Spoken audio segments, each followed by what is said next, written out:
Existem falácias implícitas. O que são falácias implícitas?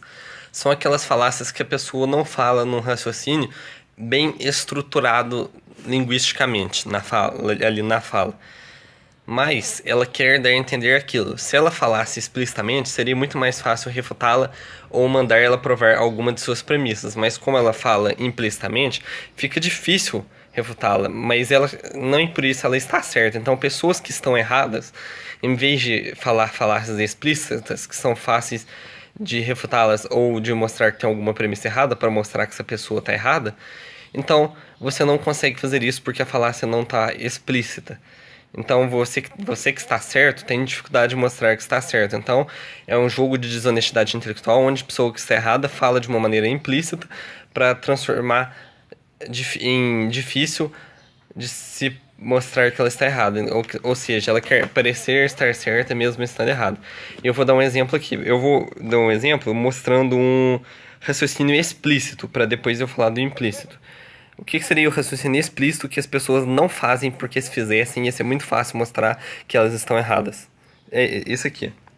Isso aqui, as pessoas não fazem isso. Seria um raciocínio explícito. E claro, a sociedade maçônica se originou de pessoas com a mesma profissão.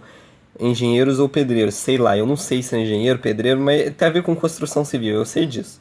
Isso seria uma premissa. A outra premissa: toda sociedade que se origina de pessoas com a mesma profissão são idôneas, 0% malignas. Conclusão. Logo, a sociedade maçônica é idônea, 0% maligna. Então, as pessoas, elas não costumam falar isso com todas as letras. A sociedade maçônica é idônea, 0% maligna, porque é muito forte. As pessoas falam de maneira mais suave. Então elas falam outras coisas, entendeu? E isso daqui eu falei de uma maneira para não deixar dúvida que não existe nenhuma conspiração, porque as pessoas, apesar de não usarem essa frase, elas não acreditam que exista nenhuma conspiração. Mas elas não gostam de falar dessa maneira aqui, porque fica claro o absurdo que elas estão falando de uma sociedade que tem segredos que elas mesmas não conhecem, a não ser que essas pessoas sejam maçônicas, e mesmo assim a gente não sabe se todo maçom sabe de tudo. Há pessoas que dizem que não.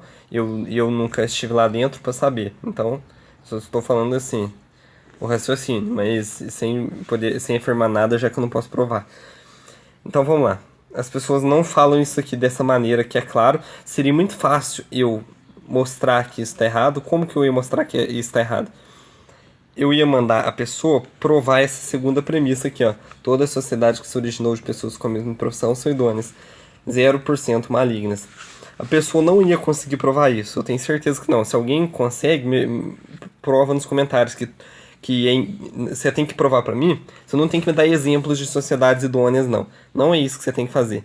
O que você tem que fazer é provar para mim que é impossível que qualquer uma sociedade que exista, ou mesmo que venha a existir algum dia, que é impossível que exista de qualquer maneira, em qualquer tempo, seja no futuro, no passado ou no presente, uma sociedade que se originou de pessoas com a mesma profissão e é idônea, é a sociedade idônea, que é 0% maligna. Eu sei que ninguém vai conseguir me provar isso. Se eu estou errado, alguém me prova nos comentários para ver que eu estou errado. Agora, outra coisa que a pessoa poderia fazer no raciocínio. Se a pessoa for fazer um raciocínio implícito, parcialmente implícito, ela poderia ocultar essa segunda premissa. Aí, essa segunda premissa, ia estar implícita. Ia sobrar só as outras duas. As outras duas premissas estariam explícitas, mas elas, sem essa premissa aqui, seriam um salto lógico. Com as três aqui, não é salto lógico, não. Existe uma premissa errada, mas não é salto lógico. É apenas um erro de premissa errada. Se você tira a premissa errada, aí não vai ter premissa errada, mas vai ter um salto lógico. Por quê?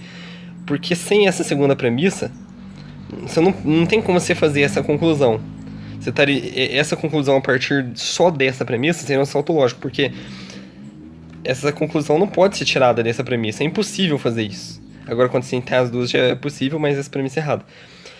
Agora, o raciocínio implícito, que não ia envolver nada disso, o mais implícito possível, é assim: sociedade maçônica se originou de pessoas com a mesma profissão.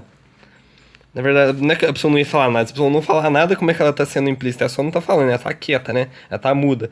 Não, mas se a pessoa for implícita, na verdade ela vai usar a primeira. A primeira premissa. Porque se ela usar a segunda, você manda ela provar, né? Se você usar a terceira, você manda ela provar. Ela usa só a primeira, ela não conclui. Vai ter uma premissa e não vai ter conclusão nenhuma. A conclusão vai estar implícita. Ela vai querer que você mesmo faça a conclusão por si mesmo. Entendeu? Ela tá insinuando algo. Ela tá insinuando isso aqui. Ela não tá falando, mas ela tá insinuando. Ela quer que você pense isso. Sem ela falar. Porque se ela falar, você manda ela provar. E aí ela não vai conseguir provar. Então, a pessoa vai estar falando só isso. Então é aquela estratégia que eu te falei. Você não consegue refutar ela. Se ela falar isso, você manda ela provar. Se ela falar isso, você manda ela provar. Se ela falar só essas duas aqui e não falar essa do meio, você refuta ela. Porque como é que você refuta ela? Você fala isso é um salto lógico. A pessoa não consegue desmentir que seja um salto lógico. Então é salto lógico mesmo, você refutou. Então a pessoa fala só primeiro que é um jogo sujo de desonestidade intelectual e você vai passar raiva. Aí você vai ter que fazer esse vídeo que eu tô fazendo aqui pra explicar pra pessoa, porque dá um pouco mais de trabalho pra explicar, como vocês estão vendo aqui.